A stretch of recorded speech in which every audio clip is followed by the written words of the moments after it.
আদেশ দাও, আমি আল্লাহ তাআলা তোমাদের কাছ থেকে রিজিক চাই না, আমি আল্লাহ তাআলা তোমাদেরকে রিজিক দেই। ওয়াল আকিবাতু লিত্তাকওয়া,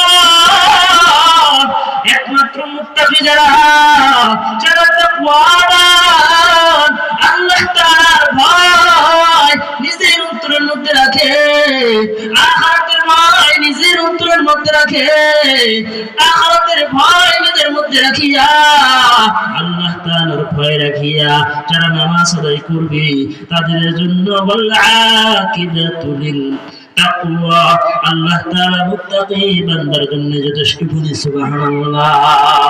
নামাজ একটা ইবাদত।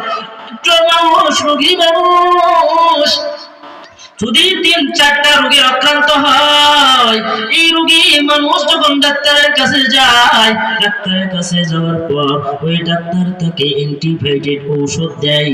৩-৪টা রোগের ঔষধ তাকে দেওয়া হয়, অ্যান্টিবায়োটিক ঔষধ দেওয়া হয়।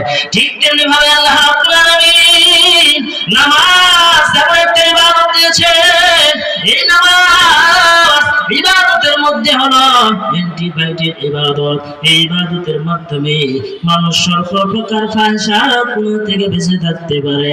আল্লাহ তাআলা এর গ্যারান্টিও দিয়ে দিয়েছেন, ইন্নাস সালাতা তানহা আনিল ফাহশাই ওয়াল মুনকার, নিশ্চয়ই আমাদের ব্যক্তি সর্বপ্রকার ফাহিশা গুনাহ থেকে আল্লাহ তাআলা হেফাজত করবেন।